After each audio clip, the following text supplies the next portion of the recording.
নিজেকে পরিপাটি করে রাখলে স্বামীকে বশে রাখা যায়। এ কথাটা কি আদৌ সত্যি? আমি জানি না। আসসালামু আলাইকুম। আজকের ভিডিওটি আমি বিকেল থেকে শুরু করেছি।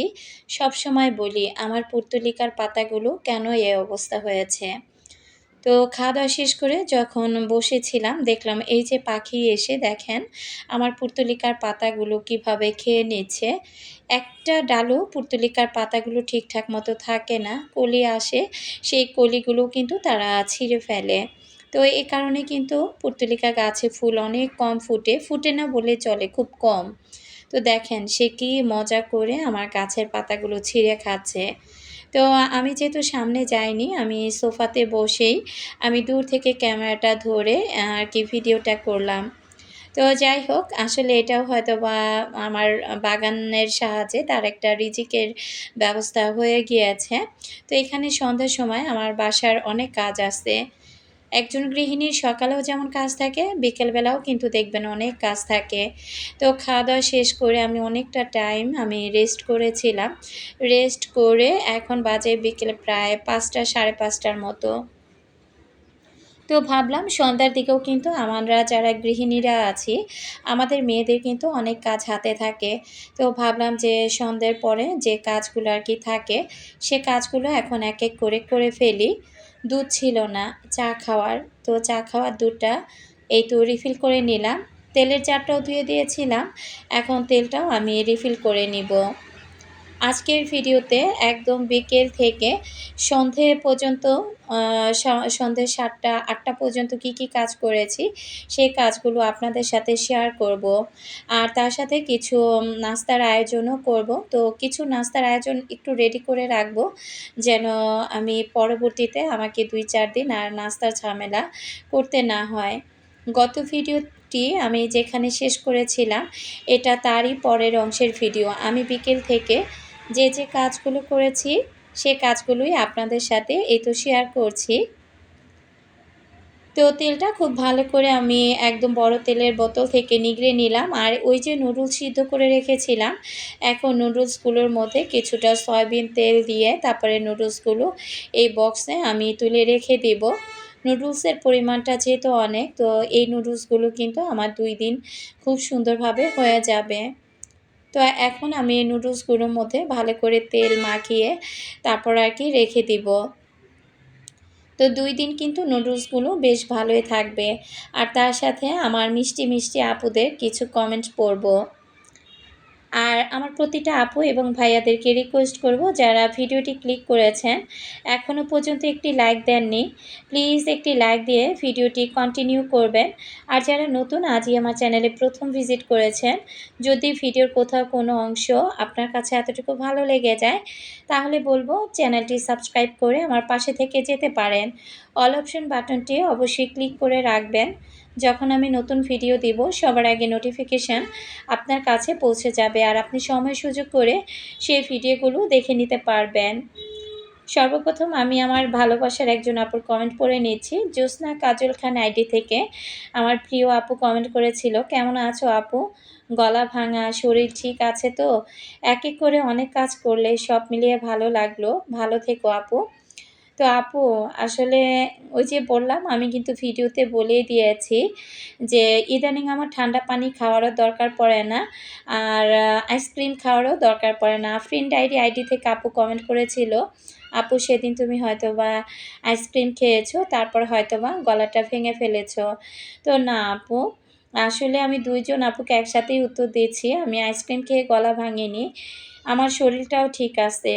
ইদানিং আমি কেন যেন একটু বেশি কথা বললেই আমার গলাটা না অটোমেটিক কেন যেন ভেঙে যায়। এটা মনে হয় আমার একটা বড় সমস্যা হয়ে গিয়েছে। তো আমার প্রিয় আপু, ২ জন আপুকে অসংখ্য ভালোবাসা জানাচ্ছি। তো এখানে আজকে আমি আমার খুব পছন্দের একটা নাস্তা রেডি করছি। এখানে আমি পেঁয়াজ আর কাঁচামরিচ নিয়ে নিয়েছি। পেঁয়াজটা ভালো করে আমি কিছু টাইম ভেজে এরপর একটু হলুদের গুঁড়ো আর লবণ কিন্তু দিয়ে দিয়েছি। সামান্য পরিমাণে লবণ দিয়েছি। পেঁয়াজটা যখন একটু বেরেস্তার মতো হয়ে আসছিল, তখন এখানে আমি চিড়া দিয়ে দিলাম। আর বাদাম যেহেতু ছিল না, তো তার পরবর্তীতে আমি চানাচুর দিয়ে দিলাম। তো এই চিড়া আর চানাচুর এই ২টা আমি একদম চুলার আঁচ কমিয়ে অনেক টাইম ধরে কিন্তু ভেজে নিয়েছি। চিড়াটা কিন্তু একেবারে মচমচে হয়ে গিয়েছে। বেশি কিন্তু মসলার প্রয়োজন পড়েনি। এই চিড়া ভাজাটা খেতে কিন্তু দারুণ মজা। আসলে আমার না একটু পরপরই ক্ষুধা লাগে। তো যখন খুব বেশি ক্ষুধা লাগে তখন দেখা যায় অল্প পরিমাণে কিছু নিয়ে যদি আমি খাই, তাহলে মোটামুটি ওটা খেয়ে ১ গ্লাস পানি খেলেই আমার পেটটা কিন্তু ভরে যাবে। তো অনেকদিন যাবত না আমার খুব চিড়া ভাজাও খেতে ইচ্ছে করছিল। তো ভাবলাম যে চিড়াটা ভেজে নেই। আর এটা যেহেতু গরম অবস্থায় আছে, এটা যখন ঠান্ডা হয়ে যাবে তখন আর কি আমি এটা মুখাটা লাগিয়ে তারপর রেখে দিব। তো কড়াইটা অফ ক্যামেরাতে ধুয়ে রাখলাম। আমি এখন এই কড়াইয়ের মধ্যে কিছু ফুচকা আর কি ভেজে রাখবো। ফুচকাটা ভেজে রেখে দিলে দেখা যায় যখনই আমি কিছু চটপটি বানাই বা ফুচকা খেতে ইচ্ছে করে শুধু ডালটা ভিজিয়ে নিলেই হয়ে যাবে। এই ভাজাভাজির জিনিসগুলো একসাথে যদি আয়োজন করতে যাই নাস্তার, সেদিন কিন্তু আমার কাছে অনেকটাই বিরক্তিকর লাগে। তো ভাবলাম অল্প, অল্প করে সব কিছুই না হয় আমি রেডি করে নেই। আমি কিন্তু কিছু ফ্রেঞ্চ ফ্রাই আলাদা করে একটা বক্সে রেখে দিয়েছি। আর ফুচকাটা ভেজে রেখে দিচ্ছি। যেদিন আমার হয়তোবা চটপটি বা ফুচকা খেতে ইচ্ছে করবে, সেদিন আমার এই ফুচকা ভাজার ঝামেলাটা আর কি থাকবে না। কে রহমান আইডি থেকে আপু কমেন্ট করেছিল, আপু তুমি হাতে চুড়ি পরো না কেন? হাতে চুড়ি পরবে, ভালো লাগবে। তো আসলে আপুর কমেন্টটা আমার কাছে সত্যিই ভালো লেগেছে। আপু আমি চুড়ি কেন পরি না জানো? আমার হাতে না বেলুন নাই। বেলুন কোনটাকে বলি? যে যাদের হাতের সামনের অংশটা একদম দেখবে টুপটুপে গোল থাকে, তারা যদি হাতে চুড়ি পরে না, সেই হাতটা দেখতে কিন্তু অনেক বেশি সুন্দর লাগে। তো আমার হাতের সামনের দিকে মাংস যেহেতু একেবারেই কম, তো এই হাতে না চুড়ি পরলে আমার কাছে কেমন যেন আরও একটু মরা, মরা লাগে। এই কারণে কিন্তু আপু আমি চুড়ি পরি না। তো আপু তোমাকে অসংখ্য ধন্যবাদ জানাচ্ছি। তো পরব বলেছ যেহেতু ১ দিন ২ দিন চুড়ি পরে তোমাদেরকে দেখিয়ে দিব। এখানে আমি কিছু ফ্রেঞ্চ ফ্রাই এই তো ভেজে নিচ্ছি। Shahjahan Khandaker job holder ID থেকে প্রিয় আপু কমেন্ট করেছে, তোমার ভিডিও দেখি, যাদের সময় নষ্ট হয় তাদের তোমার ভিডিও দেখার দরকার নাই। ছোট আপু, কথাটা শুনে খুব খারাপ লাগলো। আমি তোমার প্রতিটা ভিডিও দেখি, হয়তো সবসময় কমেন্ট করা হয় না, শরীর মন ভালো থাকে না, তাই বলবো তোমাকে একদিন আমার জীবনের কাহিনী। তো প্রিয় আপু, আমি কিন্তু সেদিন আমি আসলে কথাটা তোমাকে বলিনি। আমাকে যে আর কি কমেন্ট করে আমাকে একটু আর কি কড়াভাবে বলেছিল যে সেও যেহেতু ভিডিও আপলোড করে, তো তার সময় নষ্ট করে সে আমার ভিডিওগুলো দেখে। আমি সেই আপুটার উদ্দেশ্যেই কিন্তু এই কথাটা বলেছিলাম। তো আমি জানি যে আমার অনেক, অনেক ভালোবাসার আপুরা, আন্টিরা আমার ভিডিও দেখে, তবে ওইভাবে তারা কমেন্ট করে না। চুপি, চুপি ভিডিওগুলো দেখে বের হয়ে যায়, তাতে আমার কোনো দুঃখ নাই। কিন্তু আমি সবাইকে বলব যে প্লিজ লাইকের সংখ্যা একেবারেই কম। আপনারা দয়া করে একটি লাইক দিয়ে দিবেন। যারা টিভি থেকে আমার ভিডিওগুলো দেখেন তারা মোবাইল থেকে লাইকটা কিন্তু দিয়ে দিতে পারেন। তা আমি কিন্তু ফুচকাগুলো ঠান্ডা হয়ে গিয়েছে, ওগুলো একটা জারে আলাদা করে তুলে রাখলাম। আর এই তো আজকে বিকেলের জন্য আমি কিছু ফ্রেঞ্চ ফ্রাই ভেজে নিয়েছি। নুডলসটা আজকে আর রান্না করব না, ওইটা পরবর্তীতে আর কি রান্না করে নিব। আপু, একদিন তোমার জীবনের কাহিনী আমাকে শেয়ার করলে সত্যি আমি খুশি হব। হয়তোবা তোমার মনটাও অনেকটা হালকা হবে। তো আমি কিন্তু চার পানি বসিয়ে দিলাম। এখন আমি আর জুই আমরাই এই ২ মা মেয়ে মিলে নাস্তা করব। তো ভাবলাম যে চিড়াটা যেহেতু একটু গরম গরমই আছে, তো আজকে যেহেতু টাটকা একদম ভেজেছি, এখান থেকে কিছুটা খেয়ে দেখি কেমন লাগে। আর যেগুলো ভাজাভাজি করেছি ওগুলো আমি রেখে দিলাম। আমাদের গৃহিণীদের সকাল দিকে এক ধরনের কাজ থাকে, বিকেল দিকে কিন্তু আরেক ধরনের কাজ থাকে। আসলে যাদেররা সংসার করতে পছন্দ করি, তাদের দেখবেন কাজের কিন্তু শেষ নাই। এখানে এই যে ডালগুলো ভিজিয়ে রাখলাম, এটা ছিল বুটের ডাল। তো এই ডালটা আমি ভিজিয়ে রেখে দিব। এটা ভিজে গেলে ডালটা আমি হালকা সেদ্ধ করে তারপর আর কি ডিপ ফ্রিজে রেখে দিব। অনেক সময় দেখা যায় মাংস রান্না করতে গেলে ডালের প্রয়োজন হয়, ওই সময় ঝটপট করে নামিয়ে আমি কিন্তু ডালটা রান্না করে নিতে পারবো। তো এখনও কিন্তু সন্ধে হয় নাই, প্রায় সন্ধে, সন্ধে ভাব হয়ে আসছে। তো আমি কিন্তু বিকেল দিকে দেখতেই পেলেন যে কতগুলো কাজ করে নিয়েছি। আর ভাতটাও বসিয়ে দিব। যেহেতু কারেন্টের চুলায় আমি ভাতটা রান্না করব, এই কারণে কিন্তু আমি ঝটপট করে এখন চালটা ধুয়ে নিচ্ছি। এমডি সাগর আইডি থেকে আপু কমেন্ট করেছিল, আসসালামু আলাইকুম আপু, আমি গাজীপুর চৌরাস্তা থেকে আপনার ভিডিও দেখি, খুব ভালো লাগে, মন চায় আপনার বাসায় চলে যাই। আমার 1 বছরের একটা ছেলে বাবু আছে, টিভিতে যে আপনার ভিডিও দেখি তাই কমেন্ট করতে পারি না, দোয়া করবেন আমার ছেলের জন্য। তো আপু, আপনাকে অসংখ্য ধন্যবাদ জানাচ্ছি, আপনি টিভিতে যে আমার ভিডিওগুলো দেখেন, আর আপনার ছেলে বাবুটার জন্য মন থেকে অনেক অনেক দোয়া আর ভালোবাসা রইল। তো আপু, আমার বাসায় আপনার দাওয়াত রইল, যেদিন মন চায় সেদিন আপনি চলে আসবেন। তো সত্যি কথা বলতে, আমার ভালোবাসার আপুরা যখন আমাকে ভিডিও দেখে, আমার ভিডিওগুলো দেখে এত সুন্দর সুন্দর কমেন্ট করে, তখন কিন্তু সত্যি আমার খুব খুব খুব ভালো লাগে। তো এদিকে আমি নাস্তা রেডি করে নিয়েছি, আর কিছুটা সস নিয়ে নিলাম, আর এই তো চিড়ে আর চানাচুর, তো দুইটা তো একসাথে মিক্স করে নিয়েছি। এখন আমি জুইকে ডাকাডাকি করছি যে আসো নাস্তাটা করে ফেলি। আমার বাসায় যেহেতু কারেন্টের যন্ত্রণা অনেক বেশি, কারেন্ট কিন্তু থাকেই না। তো সেই জায়গা থেকে কিন্তু একদম কারেন্ট থাকা অবস্থায় আমি চেষ্টা করি তাড়াতাড়ি করে আর কি কাজগুলো করে নেওয়ার জন্য। আর এখন যেহেতু ভিডিও শ্যুট করছি, তো কখন যে আবার কারেন্টটা চলে যায় কে জানে, তাছাড়া সন্ধ্যাও হয়ে আসছে। তো মেয়েকে বললাম যে তাড়াতাড়ি করে নাস্তা করে তারপরে তুমি বইটা নিয়ে বসে পড়ো। কারেন্ট চলে গেলে কমপক্ষে 1 থেকে 1.5 ঘন্টা সময় কিন্তু কারেন্ট আসতে সময় নেয়। অতিরিক্ত কারেন্টের যন্ত্রণা আসলে আমার একদম মাঝে মাঝে বিরক্তিকর লাগে। তো এই দিক থেকে আমি এই তো ফ্রেঞ্চ ফ্রাই আর এই তো চিড়া ভাজা খেয়ে নিয়েছি। তো জুঁইকে বললাম চা নিয়ে আসছি, চাটা খাও। জবা ঘুমাচ্ছিল, এ কারণে জবাকে আর ডাকাডাকি করিনি। যখন জবা ঘুম থেকে উঠে যাবে তখন ও ওর মতো আর কি নাস্তাটা করে নিবে। এই অবস্থায় যদি ওকে ঘুম থেকে ডাক দেই তাহলে ওর আবার মাথাটা ধরে যাবে। তো আমি আবার ওকে বলতেছিলাম যে তাড়াতাড়ি খাও। তো ও চা খেতে বসে হাসতে হাসতে মরে যাচ্ছে। ও ক্যামেরার সামনে এসে বলতেছিল আর কি, হাই গাইস, সবাই কেমন আছেন? তো ওটা নিয়ে আর কি মা মেয়ে খুব হাসাহাসি করতেছিলাম। তো দেখেন হাসতে হাসতে একেবারে শেষ। পরবর্তীতে আমি ক্যামেরাটা আর কি অফ করে দেই। এরপর 2 মা মেয়ে চা খেয়ে নেই। আমি কিন্তু ভাতটা বসিয়ে দিয়েছি এবং নাস্তা খাওয়া যেহেতু শেষ, প্রত্যেকদিন কিন্তু আমার এই খাটের উপরে এভাবে কিন্তু 2 বোনের স্কুলের ড্রেসগুলো ছড়িয়ে ছিটিয়ে রেখে দেয়। তো যখন দেখা যায় ওরা স্কুল বা কলেজ থেকে আসে তখন কিন্তু প্রচুর পরিমাণে ঘেমে যায়। তো ওরা কী করে, বিছানার উপর এনেই এভাবে কাপড়-চোপড়গুলো একদম টান করে মেলে রাখে আর ফ্যানটা ছেড়ে রাখে। তো যখন কাপড়-চোপড়গুলো শুকিয়ে যায় আর কি, ঘামটা শুকিয়ে যায়, তখন আবার এগুলো আমি দরজার পিছনে এভাবে ঝুলিয়ে রাখি।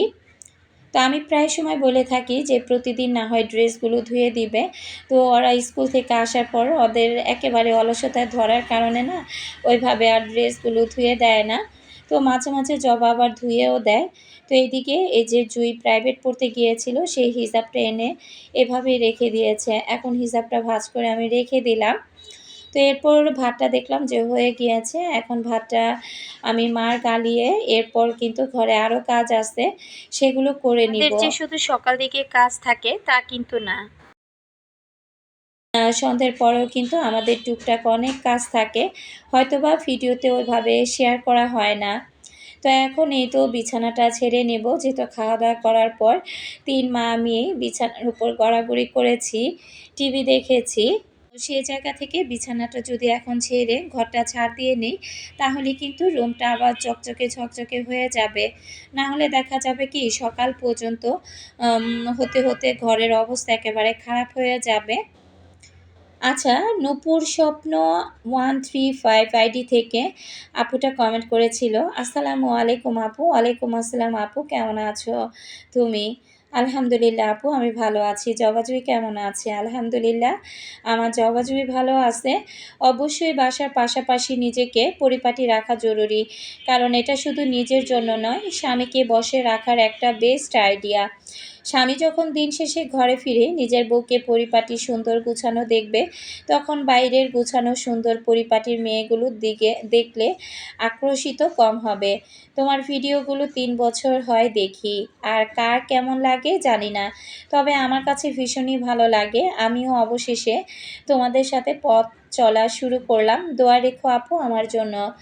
তো আপু, নূপুর আপু, আপনাকে অসংখ্য অসংখ্য ধন্যবাদ যে ৩ বছর যাবত আপনি আমার ভিডিওগুলো দেখতে দেখতে এতদিনে এসে একটা কমেন্ট করেছেন। আর নতুন পথ চলা যেহেতু শুরু করেছেন, তার জন্য আপনাকে মন থেকে অনেক অনেক অভিনন্দন আর ভালোবাসা জানাচ্ছি। তো আপু, কাজ যেহেতু শুরু করেছেন, অবশ্যই ধৈর্য জিনিসটা রাখবেন, ধৈর্য ধরে কাজ করবেন। ইনশাআল্লাহ একদিন সফলতার মুখ আপনি দেখতে পারবেন। তো আমি ঘর-দুয়ার ঝাড়ু দিয়ে পাপোশ বিছিয়ে দিয়ে এখন একটু রুম স্প্রে করে দিব। হঠাৎ করে মনে হলো যে একটু রুম স্প্রে করে দেই। এই কারণে কিন্তু রুমের দরজা জানালা সব কিছু লাগিয়ে দিলাম।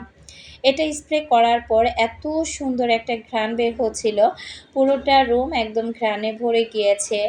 সন্ধ্যার পর কি কি কাজ করি সেই কাজগুলোই আজ আপনাদের সাথে শেয়ার করছি। মাছকে খাবার দিয়ে দিলাম। এখন নূপুর আপুর একটা কথা বলি। তো নূপুর আপু তো বলেছে যে হ্যাঁ, পরিপাটি রাখলে ঘরের স্বামী নাকি অন্যদিকে আর চোখ দিবে না। তো এ কথাটা আমি আপুর সাথে একমত হতে পারলাম না। এটা একেবারেই আমার মনে হয় আপুর মতের সাথে আমার মিলল না। কারণ যে পুরুষের নজর খারাপ, যে পুরুষের চরিত্র খারাপ, তার ঘরের বউ যদি হাজার পরী সেজেও ঘরে বসে থাকে এবং নিজেকে যতটাই পরিপাটি রাখুক না কেন, যতটাই পরীর মতো সাজিয়ে ঘরের স্বামীর কাছে প্রেজেন্ট হোক না কেন, তো সেই ঘরের স্বামী ওই যে বাইরে যার চোখ দিয়ে অভ্যাস, সে কিন্তু বাইরের দিকে চোখ দিবেই। তো আসলে এই কথাটার প্রমাণ আমি নিজেই। আমি যেহেতু একদম নিজেকে দিয়ে নিজে রিয়ালাইজ করতে পেরেছি, প্রত্যেকটা দিক থেকে আমি নিজেকে এমন কোনোভাবে আমি নিজেকে আরকি সাজানোর চেষ্টা করিনি। তো সব দিক থেকেই কিন্তু আমি নিজেকে সাজিয়ে নিয়েছি। কোনটা করলে, কি করলে একটা পুরুষ মানুষ বাইরে চোখ দিবে না, ঠিক সেভাবেই চলার চেষ্টা করেছি। কিন্তু দিন শেষে আমি জিরোই রয়ে গিয়েছি। এখন আর আমার ওইদিকে কোনো ধান্দা নাই। কারণ যার চোখ ভালো, যার চরিত্র ভালো, তার ঘরের বউ যদি কালো কুৎসিত হয় না, তাহলেও দেখবে যে সেই পুরুষটা কোনোদিনও বাইরের মেয়েদের দিকে নজর দিবে না। অনেক আপুরাই এখন বলতে পারো যে পিথি আপু, তুমি এভাবে ঠাস ঠাস করে কথা বলে ফেলো, তোমার হাজব্যান্ড কি তোমার ভিডিওগুলো দেখে না, বা সে কি তোমার কথাগুলো শুনে না? হ্যাঁ, আমার হাজব্যান্ড আমার ভিডিওগুলো দেখে না, তবে তার ভালোবাসার যে প্রেমিকা, সে আমার ভিডিওগুলো দেখে এবং তার ফ্যামিলি, আত্মীয় স্বজন তারা দেখে, আমার জায়েরা দেখে, তারা আমার কথাগুলো শুনে। কিন্তু আমি যে কথাগুলো বলেছি, আমি বুক ফুলিয়ে সত্য কথাগুলোই বলেছি। তাই তারা পার্সোনালি আমাকে জিজ্ঞাসা করার কোনো সাহস তারা রাখে না। আর ঘরের স্বামীর কাছে যতই তারা ফোন দিয়ে বলুক যে তোমার বউ ভিডিওতে এ কথাটা বলেছে, তারও সেই সাহস নেই ঘরে এসে আমাকে সেই প্রশ্নটা করার। কারণ আমি একটা জায়গা থেকে ঠকতে ঠকতে এমনভাবে ঠকে গিয়েছি, এখন তারকে নিয়ে কোনো কথা বলতে মুখে আমার দ্বিতীয়বার আটকায় না। আমি যা সত্য দেখি তাই আমি বলে থাকি। তো এটা ভুল কথা যে সাজগোজ দিয়ে পুরুষকে আটকিয়ে রাখা যায়। সাজগোজটা শুধুই নিজের জন্য, নিজেকে ভালো রাখার জন্য। নূপুর আপুর একটা কমেন্টের উত্তর দিতে গিয়ে অনেক কথা বলে ফেললাম। আসলে কিছু কথা না বললেও পারি না। তো এই যে শেষমেশ এই যে গাছটাকে পরিপাটি করে জায়গা মতো বসিয়ে দিলাম। আর মানি প্লান্টের গাছটা বারান্দায় দিয়ে আসলাম। অনেকদিন রয়েছে তো মানি প্লান্টের গাছের চেহারাটা একেবারে খারাপ হয়ে গিয়েছে। তো এই কারণে গাছটা আমি বারান্দায় রেখে দিলাম। আর আপনাদের কাছ থেকে বিদায় নিলাম। আল্লাহ হাফিজ। আসসালামু আলাইকুম।